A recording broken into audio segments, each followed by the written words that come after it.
Plus de 8000 cas d'agression à l'encontre des enfants, 8000 appels de détresse en l'espace de 2 années. Un chiffre officiel à méditer.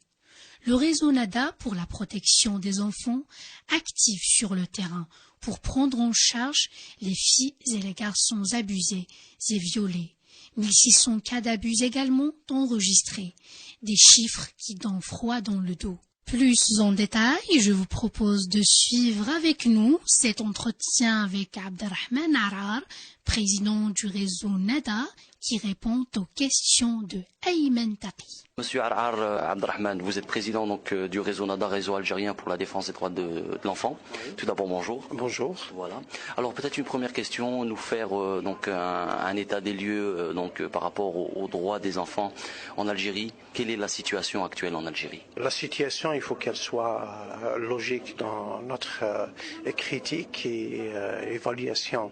Donc il y a vraiment des choses qui étaient acquises depuis les années 62 pour les droits de l'enfant algérien. Et là, je parle des droits fondamentaux de l'enfant algérien. Le droit à la vie, le droit à l'école, à la santé, à la famille, tout ça. Donc il y a un effort considérable qui a été mis en matière de ressources humaines, de financières, de stratégie, de loi, etc. C'est ça qu'il faut les protéger, mais le plus important, il faut les promouvoir. Il faut les promouvoir par rapport les besoins futurs de notre génération. Il faut les promouvoir par rapport au cadre international qui est la Convention internationale des droits de l'enfant, sans oublier notre réalité, nos cultures, notre identité, nos traditions, etc. D'un côté. D'autre côté, il faut vraiment réfléchir et donner des réponses par rapport aux faiblesses qui existent, et surtout en matière de protection des droits de l'enfant. Et on a constaté qu'il y avait une remontée de différentes formes de violence qui touchent la dignité et l'existence de l'enfant. Je parle de la maltraitance. Alors justement, la maltraitance, en parlant de la maltraitance, quelle est la situation actuelle? Vous avez des chiffres? Je vous donne un exemple, je n'ai pas des chiffres, mais c'est des indicateurs. Non, on a fait un exercice de 2 ans, plus de 8042 appels de détresse. Ça, c'est un indicateur d'un cumul de problèmes au niveau de la société, au niveau de la famille. Qui encaisse ça? C'est l'enfant qui paye la facture de cette détresse. Donc 8000, c'est important. Deuxièmement, cette maltraitance, elle prend différentes formes. Maltraitance au niveau de la famille, on est dans le milieu scolaire, dans les quartiers, dans les espaces ouverts, physique, abus sexuels, moral, tout ça c'est des niveaux de maltraitance. Comment il faut les attaquer? Alors quelle est la forme la plus répandue? La plus répandue, c'est les abus sexuels. Malgré les chiffres, ils ne sont pas vraiment élevés. Sur l'année 2010, les chiffres officiels sont à 1600 abus sexuels, différentes situations. Sur de jeunes enfants? Sur les enfants qui sont victimes. Les acteurs, ils sont différents, adultes et même enfants, surtout les adolescents. Et là, c'est inquiétant. Donc, il faut vraiment agir et mettre des mécanismes durables et non pas traiter les cas que sur la voie judiciaire ou bien sur la voie administrative et quelque part le social. Non, il faut aller vers des alternatives plus dures, surtout par rapport à l'accompagnement, par rapport à la réparation et par rapport à la construction de l'enfant de nouveau et de lui donner l'espoir d'intégrer la société et surtout le milieu familial. Généralement, si on a une fille qui a été violée, elle est rejetée par les familles, surtout si elle est adolescente avec une grossesse, c'est vraiment dur pour elle pour s'intégrer de nouveau. Alors justement, vous prenez en charge des cas, des enfants, des cas de filles violées par exemple, au niveau de votre réseau? Oui, bien sûr.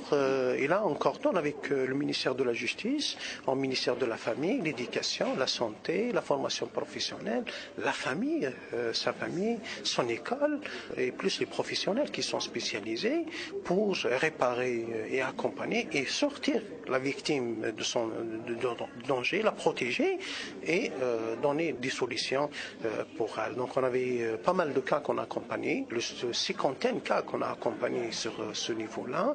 C'est vraiment des situations qui sont intégrées. Donc si on a un abus sexuel, si elle sera une fille ou bien sera un garçon. Donc il est exposé à d'autres situations, hein, de procédures judiciaires, de procédures psychologiques, son école, sa famille. Donc il faut tous les acteurs qui interviennent avec un seul objectif, c'est l'intérêt supérieur de cette victime ou bien de ses enfants. Très bien. Aussi l'implication de la société civile pour la protection des droits des enfants. Nous sommes un réseau de 100 associations. On ne représente pas toute la société civile, mais une partie de cette société civile qui travaille, qui s'implique pour donner des réponses à des problèmes avec nos partenaires qui sont les ministères et les centres spécialisés dans les questions de droits de l'enfant. À travers ce numéro, on a identifié d'autres problèmes.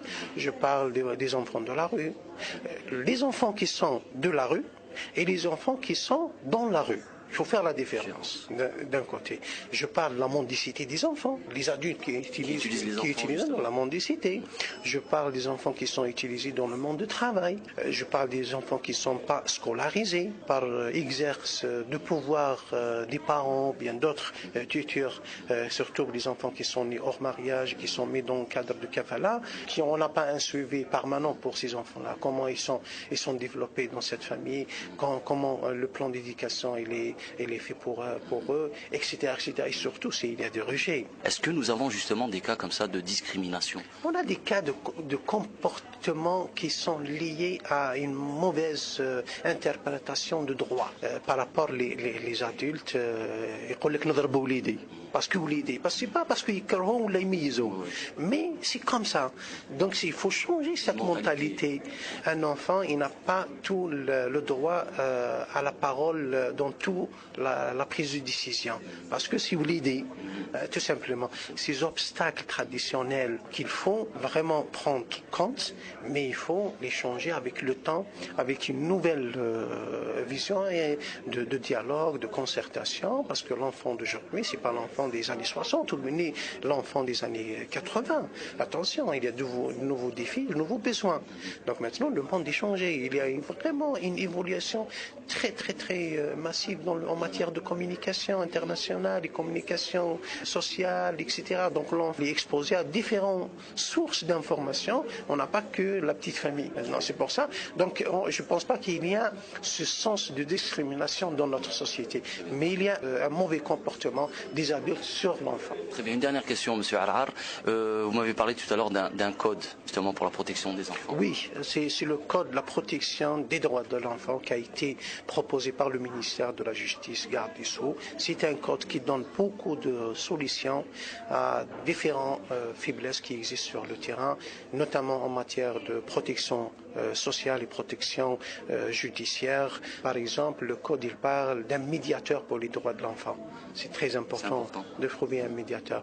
Et il parle de renforcement des prérogatives des juges des mineurs. C'est très important pour nous. Il parle de l'intégration de la société civile comme partie civile dans toutes les affaires des mineurs.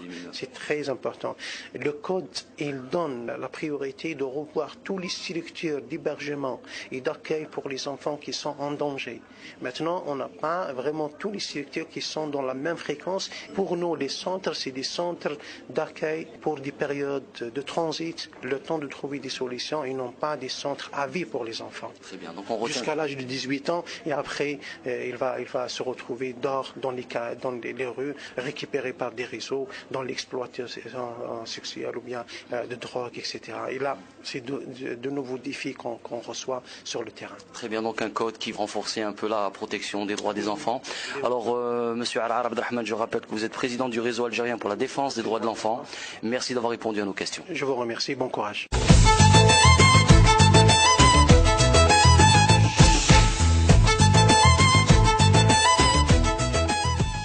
Ainsi s'achève notre édition. Merci de nous être fidèles. Je vous souhaite de passer une excellente semaine. Ciao.